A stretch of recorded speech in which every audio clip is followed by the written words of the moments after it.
नमस्कार, मेरा नाम अपराजिता सिंह है और आप देख रहे हैं India Centurals. One rank one pension नीति के तहत पेंशन भुगतान का मामले में सुप्रीम कोर्ट ने केंद्र के आग्रह पर बकाया भुगतान पर समय सीमा में बदलाव किया है। सुप्रीम कोर्ट ने कहा कि 30 अप्रैल 2023 तक 6 लाख फैमिली पेंशनर और गैलेक्सी अवार्ड वाले पेंशनर को एक मुश्त पेंशन दिया जाए। 70 साल से ऊपर वालों को 30 जून तक पेंशन दे। हालांकि अब ये केंद्र के ऊपर है कि वो इस समय सीमा में एक मुश्त पेंशन दे या फिर किश्तों में दे। गौरतलब है कि पेंशनर की शेष बकाया राशि का भुगतान 30 अगस्त 2023, 30 नवंबर 2023 और 28 फरवरी 2024 को या उससे पहले समान किश्तों में किया जाएगा। हालांकि आपको बता दें कि सुप्रीम कोर्ट ने इस आदेश के बाद वित्त मंत्रालय ने एक साथ ये भुगतान करने में असमर्थता जताई है। इस मामले में केंद्र ने न्यायालय में प्रस्ताव दिया कि 3 और किश्तों में ये भुगतान इस साल 31 सितंबर, 31 दिसंबर और 31 मार्च 2024 तक कर दिया जाएगा।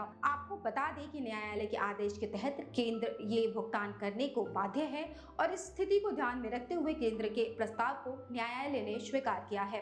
पेंशन भुगतान को लेकर रक्षा मंत्रालय की सील कवर रिपोर्ट। वहीं वन रैंक वन पेंशन नीति के तहत पेंशन भुगतान के मामले में सुप्रीम कोर्ट ने पेंशन भुगतान को लेकर रक्षा मंत्रालय की सील कवर रिपोर्ट को लेने से इनकार कर दिया है। कोर्ट ने कहा कि हम सील कवर या गोपनीय रिपोर्ट स्वीकार नहीं करेंगे। Chief justice of India DY Chandrachud ने अटॉर्नी जनरल वेंकट रमणी से कहा कि वो सील बंद लिफाफों की प्रथा के खिलाफ हैं। उन्होंने कहा कि ये निष्पक्ष न्याय के बुनियादी सिद्धांतों के खिलाफ है। गौरतलब है कि इससे पहले सुनवाई के दौरान सुप्रीम कोर्ट ने एक बार फिर साफ किया था कि पेंशन के बकाया को किश्तों में देने के नोटिफिकेशन को वापस लेना होगा। CJI DY चंद्रचूड़ ने कहा कि 20 जनवरी को नोटिफिकेशन को वापस लिया जाए। उन्होंने कहा कि केंद्र सरकार को इस तरह से स्वतः संज्ञान लेकर नोटिफिकेशन जारी नहीं करना चाहिए था। सुप्रीम कोर्ट ने कहा कि पहले केंद्र नोटिस को वापस ले, तभी केंद्र की पेंशन बकाया देने के लिए और समय देने की अर्जी पर न्यायालय सुनवाई करेंगे। गौरतलब है कि सुप्रीम कोर्ट ने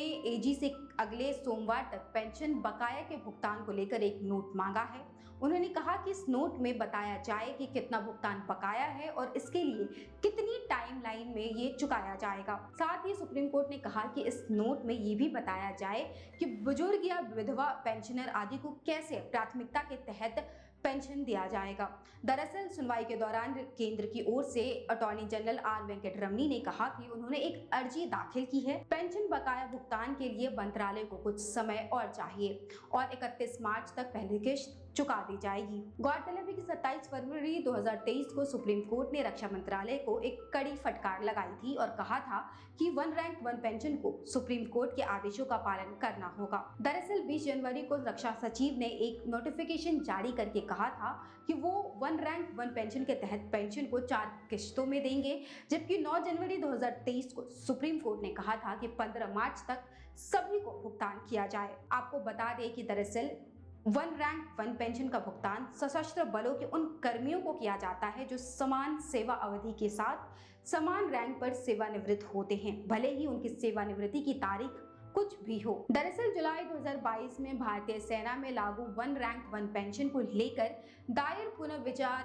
याचिका को सुप्रीम कोर्ट ने खारिज किया था। Justice DY Chandrachud, justice Suryakant और जस्टिस विक्रमनाथ के बेंच ने पुनर्विचार याचिका खारिज की थी। 16 मार्च 2022 को सशस्त्र बलों में वन रैंक वन पेंशन मामले में केंद्र को बड़ी राहत मिली थी। अभी खबरों में बस इतना ही। आगे सेना से जुड़े खबरों के लिए देखते रहें इंडिया सेंचुरल्स।